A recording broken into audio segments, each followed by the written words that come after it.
আসসালামু আলাইকুম প্রিয় দর্শক শ্রোতা, যে যেখান থেকে শুনছেন সকলকে শুভেচ্ছা।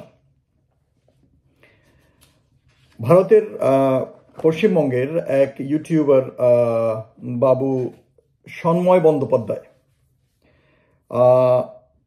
ওনার প্রতি শ্রদ্ধা রেখেই বলছি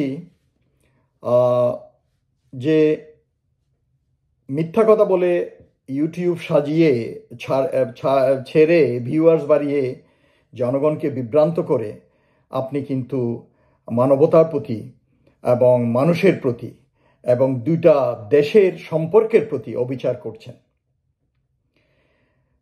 কারণ গ্রাউন্ড রিয়েলিটি না জেনে হাওয়ার উপর খবর বানিয়ে ডেস্কে বসে বসে খবর বানিয়ে ওই খবর জনগণকে দিয়ে আপনি বিভ্রান্ত করে আপনি একটি অপরাধ করছেন।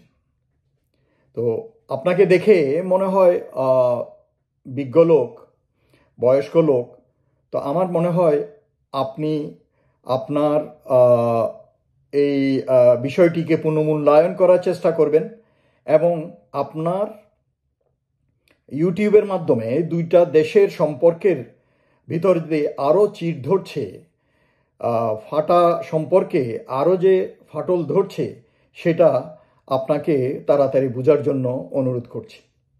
কারণ আমরা বাংলাদেশিরা কখনো দুই দেশের মধ্যে ফাটাফাটি হানাহানি চাই না। আমরা কখনো আপনাদের সাথে যুদ্ধ করতে চাই না। আর আপনারাও এত হুমড়ি তুমড়ি করে কোনো লাভ হবে না। কারণ বাংলাদেশকে ভারতের দরকার আছে, এটা আপনারা জানেন, আপনিও বলেছেন।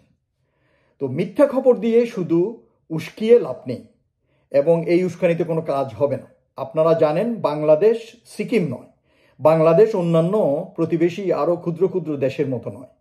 বাংলাদেশের 18 কোটি জনগণ, এরা স্বাধীনচেতা, এরা স্বাধীনভাবে বসবাস করতে পছন্দ করে। এটা একটা স্বাধীন জাতি। আমরা আমাদের স্বাধীনতা রক্তের বিনিময়ে কিনে এনেছি এবং আমাদের স্বাধীনতা বিক্রি হয়ে যাচ্ছিল মোদির বিজেপি সরকারের কাছে। আমরা আবার রক্তের মাধ্যমে ওই স্বাধীনতাকে সুরক্ষা করেছি। তো এই জিনিসগুলো আসলে এগুলো তো বাস্তবতা, এগুলোকে আপনারা মেনে নেন এবং বোঝার চেষ্টা করেন এবং পাশাপাশি প্রতিবেশী, ভালো প্রতিবেশী হয়ে থাকার চেষ্টা করি। কারণ আমরা তো বন্ধুত্ব কি এটা তো আমরা সবাই জানি, কিন্তু এই বন্ধুত্বের সংজ্ঞা বাংলাদেশ এবং ভারতের মাঝে এটা বাস্তবে রূপ নেবে কিনা আমরা জানি না, কারণ এটা আমরা বিগত 53 বছরেই বুঝতে পেরেছি। বাট ভৌগোলিক অবস্থানকে তো অস্বীকার করা যায় না এবং তা ইচ্ছামতো তো আর পরিবর্তন করা যায় না। এবং আজকের যুগে দুনিয়ায় এইটা খুবই রেয়ার, এটা হয় না। তো সেই জন্য আমরা ভারত বাংলাদেশ ভালো প্রতিবেশী হয়ে, সুপ্রতিবেশী হয়ে থাকার চেষ্টা করি।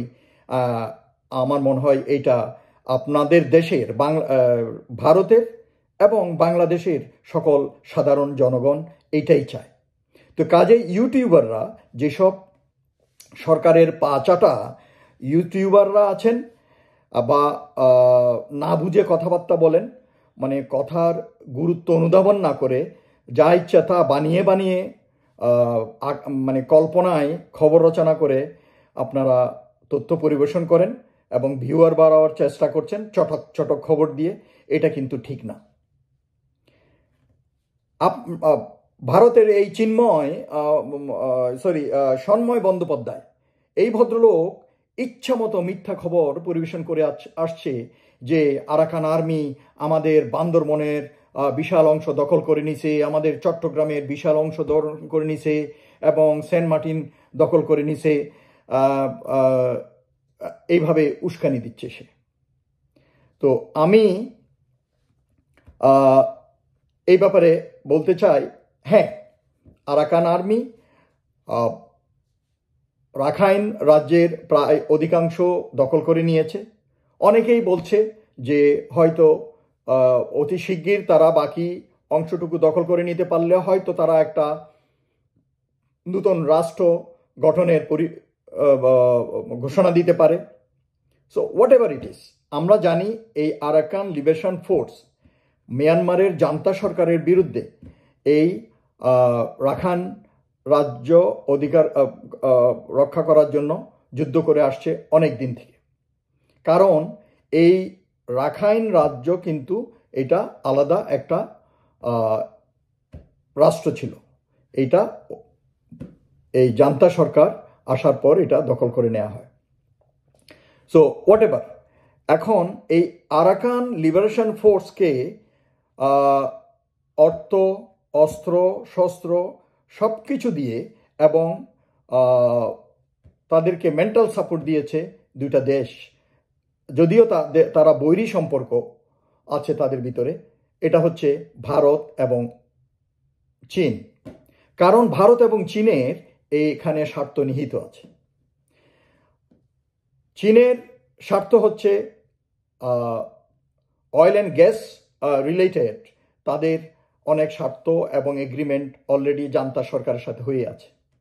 কাজেই এগুলোকে রক্ষা করার জন্য এরা এই আরাকান লিবারেশন ফোর্সের সাথে সম্পর্ক রক্ষা করে আসছে। একইভাবে সিটুয়ে ওদিকে যেই একটা যোগাযোগ ব্যবস্থা ভারত তৈরি করতেছে, ওটার জন্য তার যোগাযোগ ব্যবস্থার উন্নয়নের জন্য সে আরাকান আর্মিকে হেল্প করে আসছিল। এবং এটা সুপ্রতিষ্ঠিত, সবাই জানে যে আরাকান লিবারেশন ফোর্সকে ওরা ভারত এবং চীন সাহায্য করছে এবং তারা যোগাযোগ রক্ষা করছে।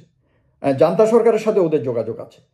কিন্তু এখন ভারতীয় কিছু মিডিয়া এবং কিছু সো-কল্ড বুদ্ধিজীবী তারা এই যে উস্কাচ্ছে যে আরাকান আর্মিকে বাংলাদেশ সীমান্ত এলাকা সীমান্ত সংলগ্ন এলাকাগুলোতে অভিযান পরিচালনা এবং বিভিন্ন অনভিপ্রেত ঘটনা ঘটানোর জন্য যে উস্কাচ্ছে, এটা কিন্তু ঠিক হচ্ছে না। ইভেন কি আমাদের এই কক্সবাজার টেকনাফ সীমান্ত এলাকা দিয়ে তারা নিরাপত্তা হুমকি সৃষ্টি করার চেষ্টা করছে। আমাদের সেন্ট মার্টিনে নিরাপত্তা হুমকি করার চেষ্টা করছে। এখানে কিন্তু আমেরিকারও স্ট্র্যাটেজিক্যালি, যেহেতু রাখাইন রাজ্যের অবস্থানটি স্ট্র্যাটেজিক্যালি ভূকৌশলগতভাবে খুবই গুরুত্বপূর্ণ, সেজন্য আমেরিকারও এখানে স্বার্থ আছে।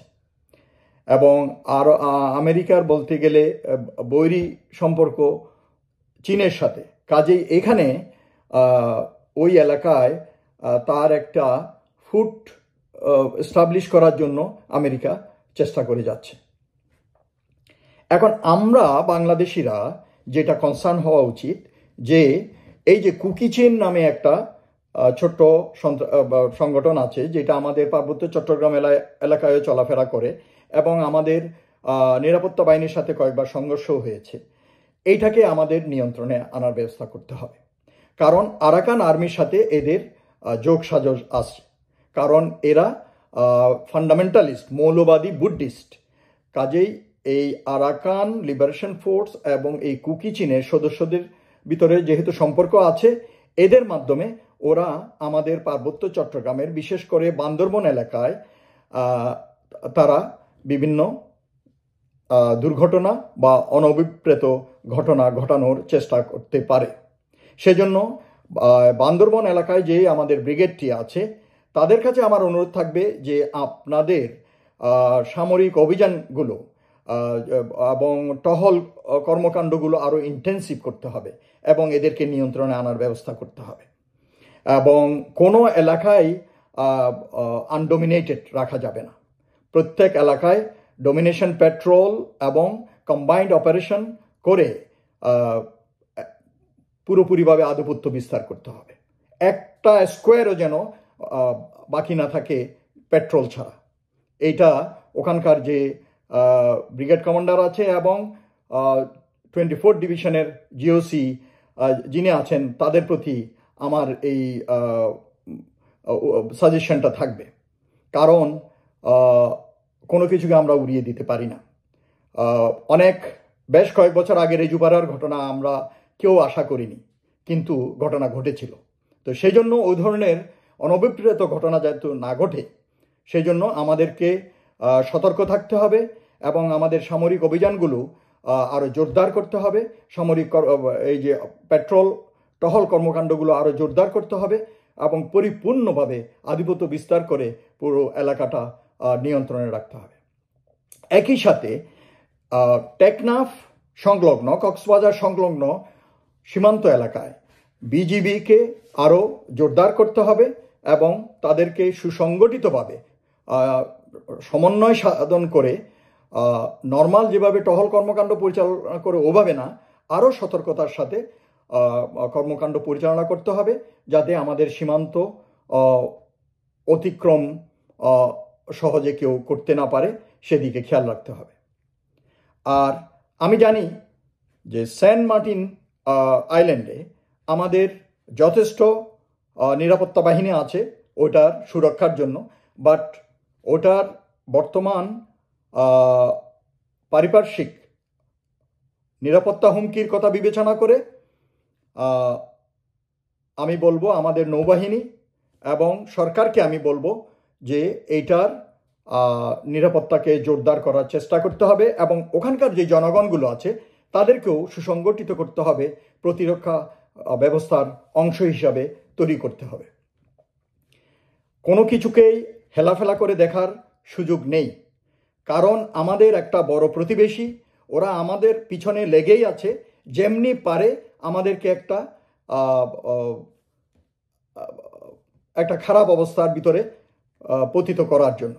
তো সেই জন্য আমাদেরকে সতর্ক থাকতে হবে, কোনো দিকেই যেন আমাদের ল্যাপস না হয়, কোনো গ্যাপ না থাকে।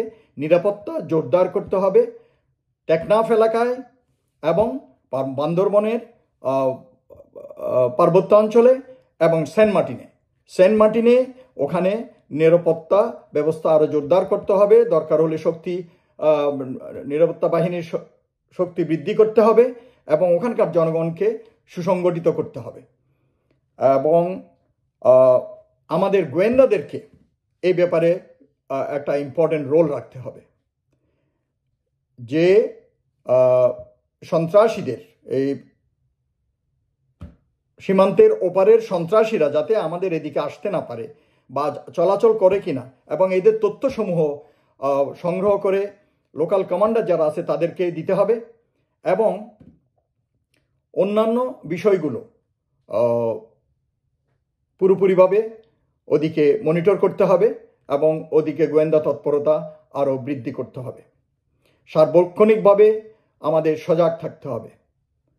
আমাদের স্বাধীনতা সার্বভৌমত্ব রক্ষার্থে আমাদেরকে বদ্ধপরিকর থাকতে হবে। আপনারা সকলে ভালো থাকুন। আল্লাহ হাফেজ।